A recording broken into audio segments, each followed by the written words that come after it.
In this week's episode, we are going to take a quick look at my first week on Etsy and some pretty cool what sold.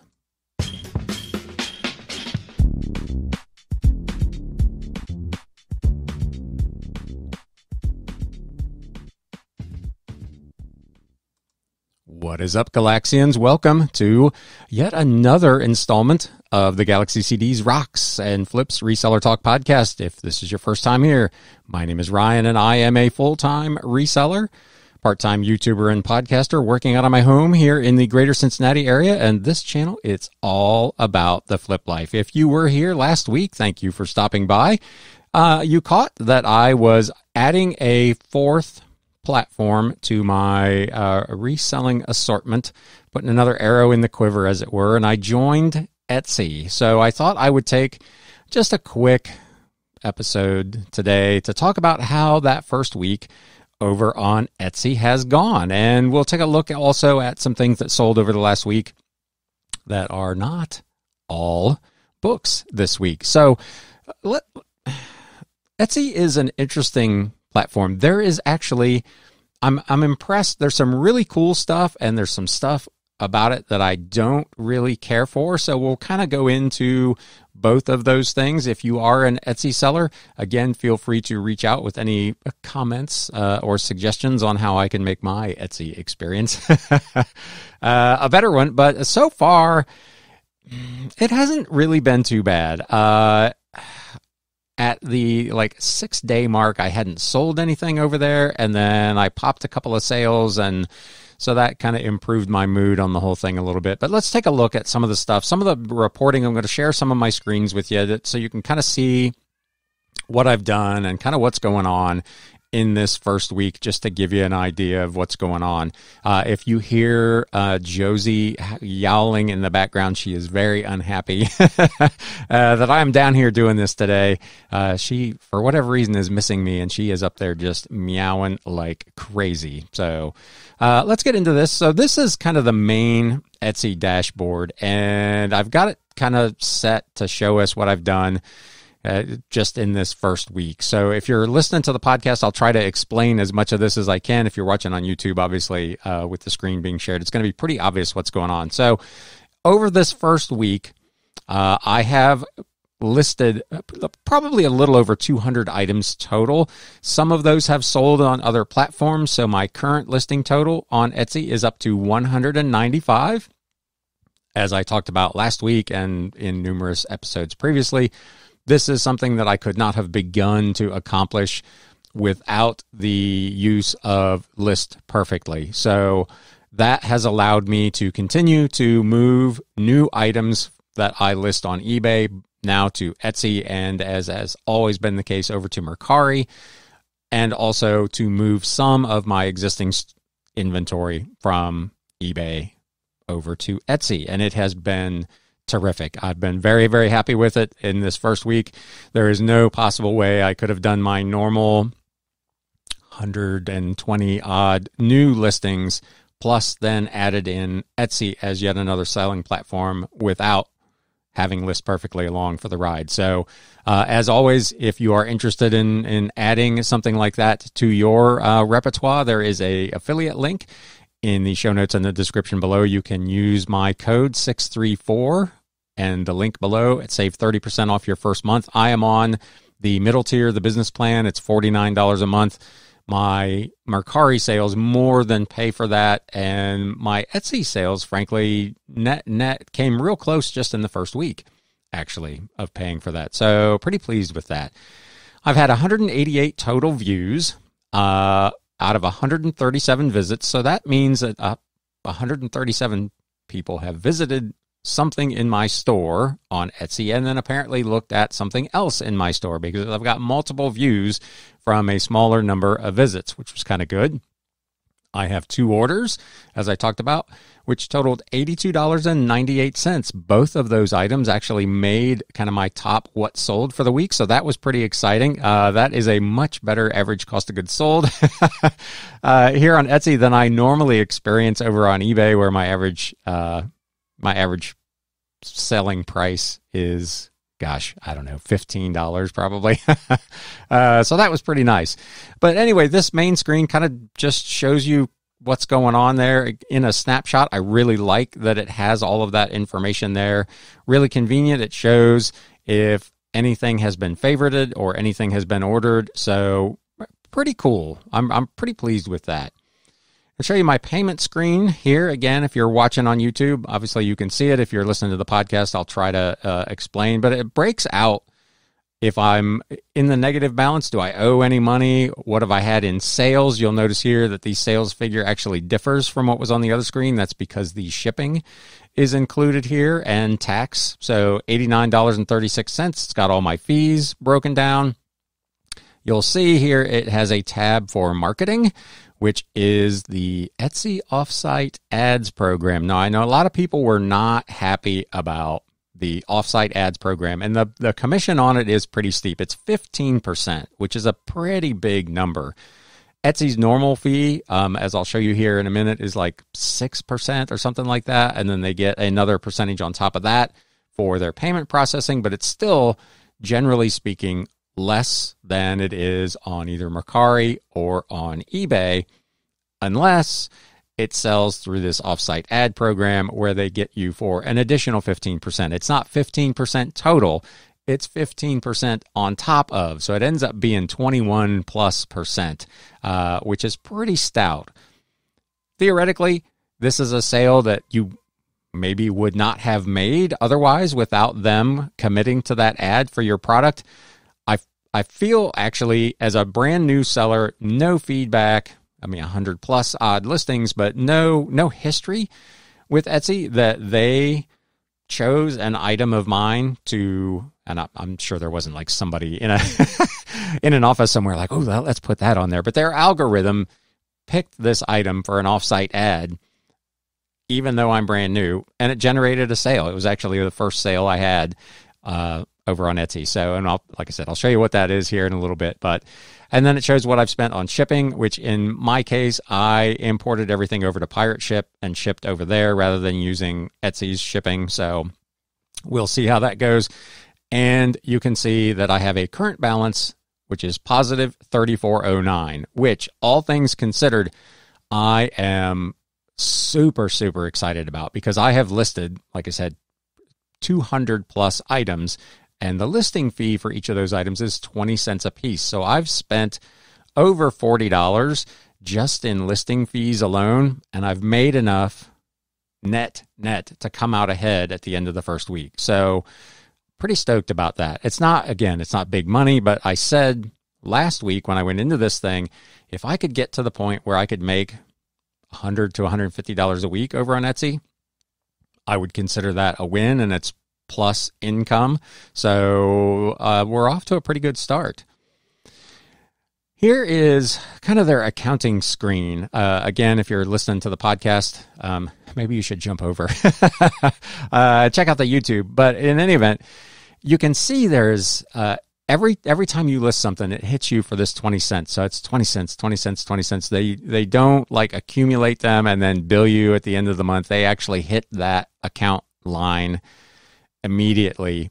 And once a month, if you're in the deficit, they'll charge your debit card or your bank account, however you have it set up. But it's a little bit cumbersome from an accounting standpoint. I like the granularity of it, which I'll show you here in a minute, of how much information they actually break down when you sell something. But it's going to be a little bit more work, probably, at least until I get the hang of it from the accounting standpoint. Looking at this first sale here, you can see I sold an item for a total of $58.63. Then there was sales tax paid by the buyer, which came out, which was $5.45. The processing fee, which is their payment processing fee, is 3% of whatever the total was, plus a quarter. So it's cheaper than some of the others. That amounted to $2.01. The transaction fee, which is kind of their final value fee, if you will, they actually break out into two separate, one for the item itself and one for the shipping. That, to me, almost seems unnecessary. Just give me one number. From an accounting standpoint, it would be a lot easier to do. I get that it probably gets messy if there are people who do free shipping or whatever, but for my use case, this is overkill. But it shows that $3.25 was paid in the transaction fee for this item, and 21 cents went for the shipping. Net, that means every time you ship something, customer paid shipping, you are losing money. If you're using media mail shipping, you're losing money. Media mail rate on a DVD is $3.19. The customer paid the $3.19, but Etsy kept 21 cents of it. So I'm out essentially 21 cents on the shipping. That is something that unfortunately is just one of the costs of doing business, but I wish there was a way around that. I guess you could pad your shipping by £1 on every item and just bank the difference, but I know why they do it, but it's aggravating. But anyway, that kind of breaks down all of the information. They are super, super detailed, whether they pay out on time and all that. There was a message, someone commented on last week's video that they've got about $12,000 currently on their account is on reserve with Etsy, which is a staggering amount of money. I can't imagine having that amount of money tied up with Etsy that I could not get to. That would just be, I would be ill. So hopefully they get that resolved. They also have several really cool, in addition to their offsite ads program, they have some opportunities for you to go in and set discounts for certain things that occur. So I've done 2 of the 3 that they suggest. One is a thank you. I've not elected to do that one at this time, but you can send essentially a coupon code offer to someone who has bought from you to get a discount on another item. That may be something I set up in the future, but at least for this first little trial, I'm not doing that one. I kind of want to see what the business will do on its own. However, there are 2 other ones that they offer that are, again, fully automated that I am taking advantage of. They have an abandoned cart option. So if a customer adds something to their cart and then leaves without consummating the purchase, Etsy will send them an email with an offer of whatever you've set up. In my case, I set up a 10% discount offer for anybody who abandons their cart with my item in it. I've had one of those emails go out. It has not resulted in a sale yet, but that is an interesting option, and I think it's pretty cool. They also have, if a potential buyer favorites your item, you can also elect to send them an offer for favoriting it. I am currently, right now on eBay, if I go in every morning and every evening and I look at my eligible to send offers to, and I pretty much blanket send out 15% offers on those. So in this case, I did the same thing. Anybody who favorites an item in my Etsy shop gets an email for 15% off. However, the customer has to have opted in to Etsy marketing emails, and it would appear to me, based on the stats, that many customers have opted out of those emails, because I've got probably 8 or 9 items that I know have been favorited because they show you that stat as well, but I've only had one of those emails go out.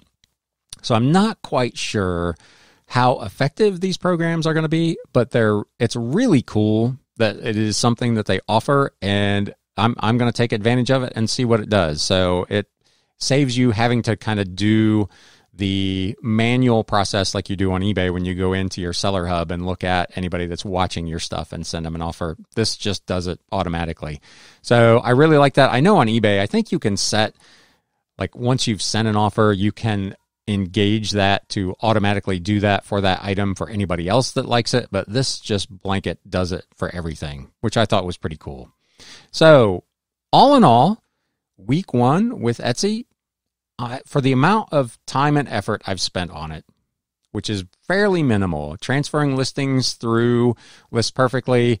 I did do some customization on the shop. I set up a banner and put a mugshot of myself up there. I should have put Josie. That might have, if I put Josie up there, that might have been a little better for people, but I put myself up there and I kind of dressed up the store a little bit. So we'll see how it goes. But my first week, all in all, I'm fairly pleased with how it's gone. Now, we had talked about Etsy and their Star Seller program on numerous occasions on this podcast, and they, this week, how's this for timing, sent out an update. They are making some big changes to their Star Seller program after lots of squawking from their sellers. So I received an email pretty much right away. I mean, I hadn't been on Etsy, I don't think, 48 hours, and I got this message. Today, we are excited to announce some changes based on your feedback. I bet they are. They're designed to directly address key pain points and make the Star Seller program more achievable for sellers who provide excellent customer service. They are simplifying the ratings criteria. They say, we have heard your feedback about how Etsy calculates the ratings for the Star Seller. We're updating the criteria to a 4.8 rating average so that 4-star ratings count more positively towards your eligibility for the program. This goes into effect with the July 1st evaluation. They evaluate this, if I remember correctly, it's in retroactive 90-day chunks. So every month, the last month 4 months ago falls off and the new month goes on, and they reevaluate all your numbers, whether you qualify for this program or not. The rating is going to move to 4.8. Again, I think that's probably a good move. I don't know what it was before, if it was 5 or 4.9, but 4.8, nobody's perfect. Even if you are perfect, you're going to have somebody who doesn't leave you a 5-star review. So this is probably a move in the right direction. They are also streamlining their messages program. In June, they'll introduce a new and improved messages experience that will start to combine messages from the same buyer. As you recall previously, every time a buyer sent a message, it registered within the Star Seller program as a new message, which you had to respond to within 24 hours in order to keep your Star Seller rating performance level high enough. This should make that easier because it will tie itself to that original message so the clock does not restart. So that is awesome. To earn your Star Seller badge, you'll need to respond to initial messages from buyers within 24 hours on fewer threads, which should make it easier to stay on top of your messages. Obviously, from a customer service standpoint, you want to be doing that anyway, but there are times, especially on weekends, where some of us don't work all that much, and that was being held against you as a seller. If you got a message Saturday morning and you didn't reply to it until Monday morning when you were back in the office, or in my case, back in the basement, you didn't get credit for that. So this should be helpful. They have also lowered the order minimum. Starting in July, shops will need to have at least 5 orders, which is down from 10 within the 3-month review period to qualify for the program. The orders, however, will still need to total $300 before shipping and taxes. So if you're selling fewer but larger ticket items, this will be very beneficial for you. As you are well aware, I'm not selling typically a lot of higher ticket items. I sell big quantities of low value stuff. I don't really think 10 and 300, or especially 5 and 300, should be an issue for most sellers. This is something that you should be able to get pretty easily, I would expect. I'll be able to hit it as well once I get enough listings in there to start to get some momentum. So all of these things will be reflected in the Star Seller dashboard in July and will take effect for the August 1st Star Seller evaluation. So if you are a seller on Etsy, you probably got that message already, but if not, hey, now you know. With that,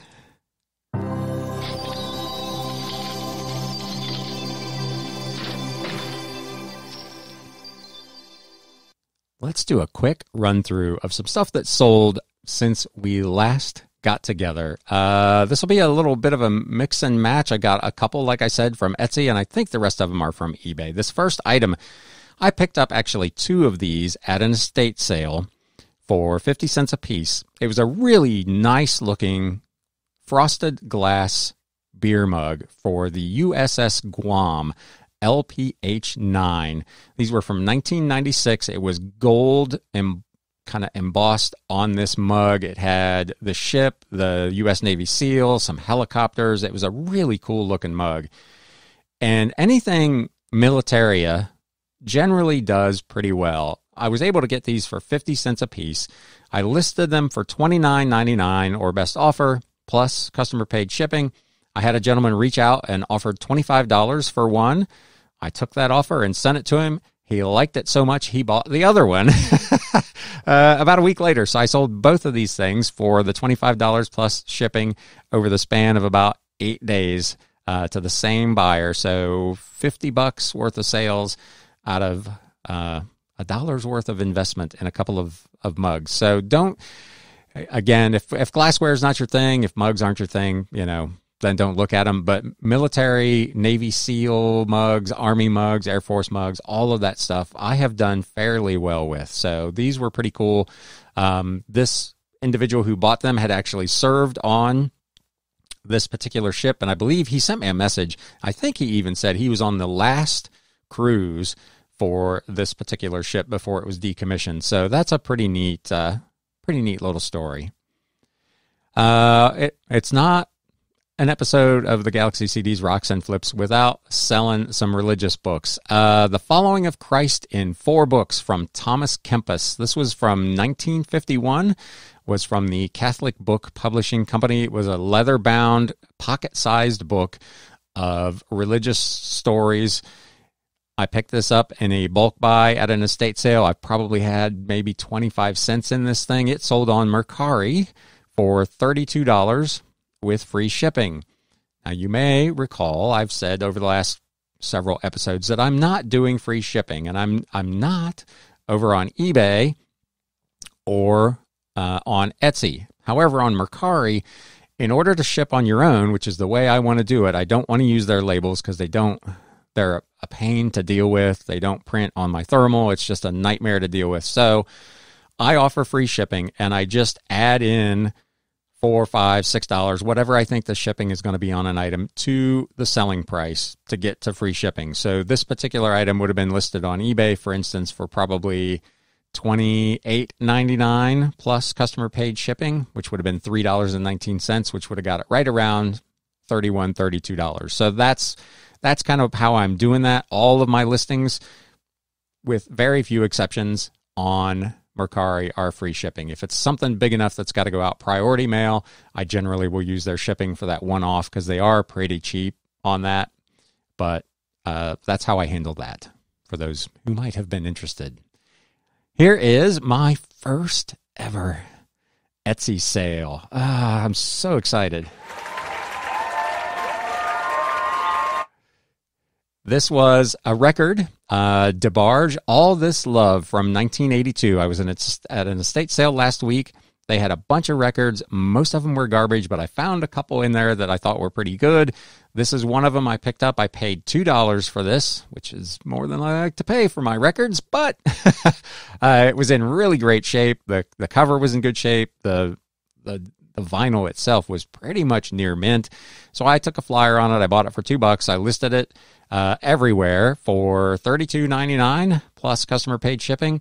This is the one that sold with the Etsy offsite marketing program. So in addition to their 6% plus their various other fees, there was a 15% fee on top of it. So they took a pretty big chunk out of this one, but it still ended up being a pretty profitable sale. I think when I figured it, it was still over $20 in net profit even after all that. So pretty nice for the first sale ever over there. $32.99 plus shipping for this record album.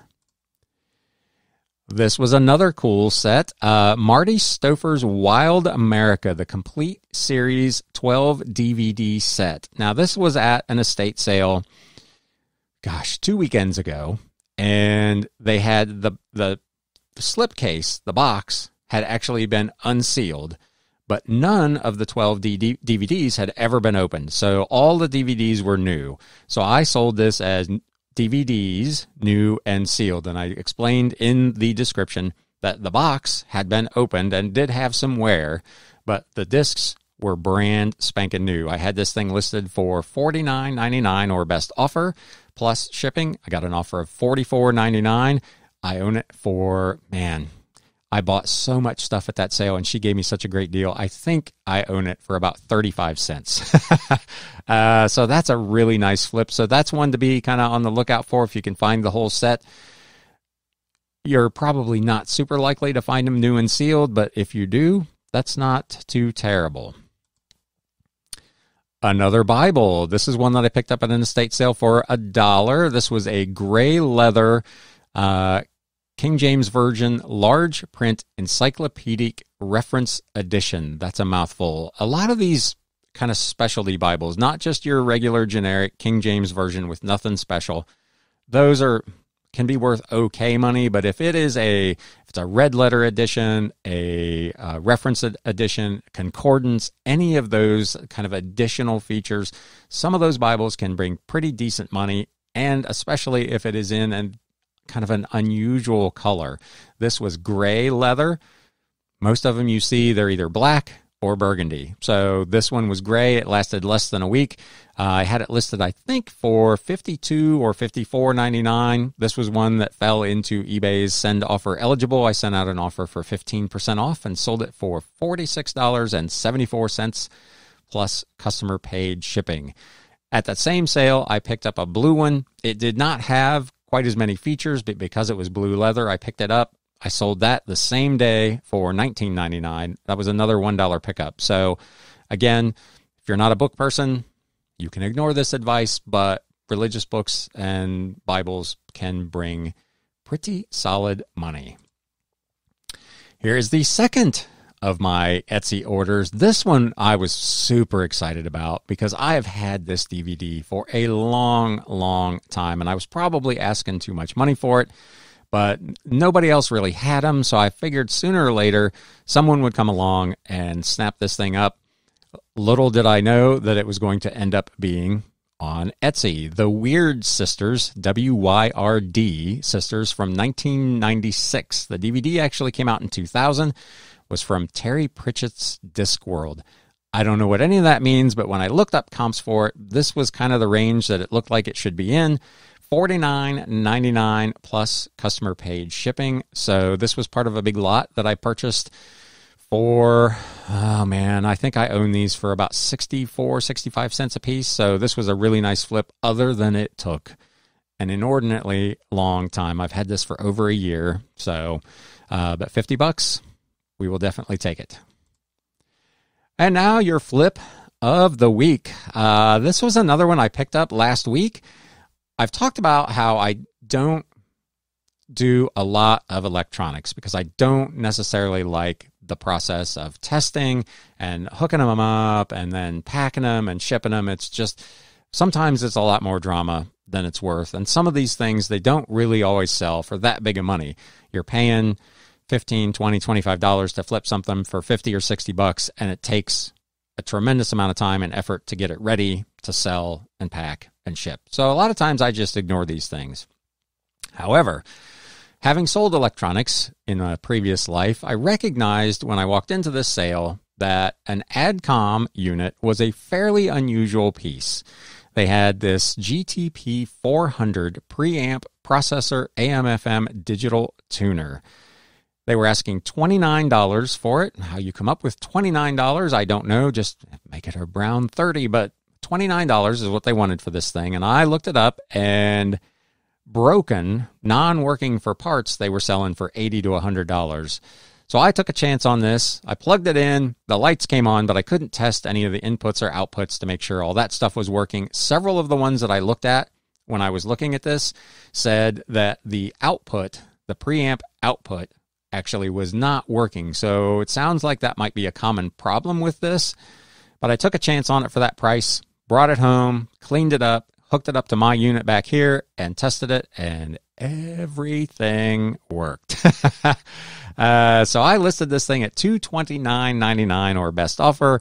Within about 48 hours, I got an offer for $200 plus shipping, and I went ahead and took that. And that was a week maker. Up to that point, it had been a fairly slow week. $200. That was outstanding. The only issue I had with this particular sale was the customer made the offer, and I accepted. Then he sent me a message, and he asked, can you ship this FedEx? I had it listed with UPS ground shipping. He said, can you ship it FedEx? I've had a lot of trouble with UPS. I'm like, okay, I can do that. So I'm looking up what the price difference is going to be for me to change over to FedEx so that I can send this guy an invoice. And what does he do? He pays for his item. So I sent him a message. I'm like, hey.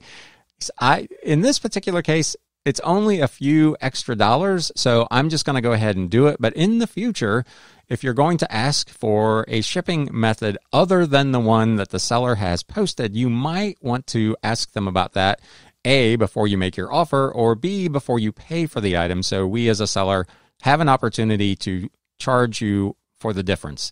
I said, I'm not pressed about it. It was only a couple of bucks, but I don't know how other sellers might react to that. All I got back was a thanks. So I don't know if he took that the wrong way or not, but it's one of those things. The other thing, we're going to go on a little rant here. Ryan rant. The people who take 2 or 3 days to pay for something, and then when they pay for it, they attach a note to their order that says, please ship ASAP and protect well in a box to keep it safe. I'm like, you took your sweet time paying for this thing, and now you want me to jump through hoops of speed and make all these extra special efforts to make sure that the thing is good for you. I don't like that. Ryan does not like that. So you can let me know what you think about customers who have all kinds of special requests, particularly the ones that they ask after they have already made their purchase. So we're going to kind of wrap it up here. If this is the kind of content that you like on a not weekly, but kind of irregular basis, hey, do me a favor and subscribe to the channel or follow the podcast. I will be doing more episodes. I can't promise you, once again, that they will be weekly, but I am going to be here a little bit more regularly. If you enjoyed this particular show, do me a favor and smack that thumbs up button. If you are not following me over on Instagram, please feel free to do that at Galaxy CDs Rocks. There are, generally speaking, more pictures of Josie the cat over there right now than anything reselling, but still, you should go and check it out. Anyway, I hope you are all having a great week, selling a bunch of stuff, and we'll be back, I don't know, maybe in a week or so. You have been listening to the Galaxy CDs Rocks and Flips Reseller Talk podcast. Thank you so much for tuning in, and we will catch you again next time.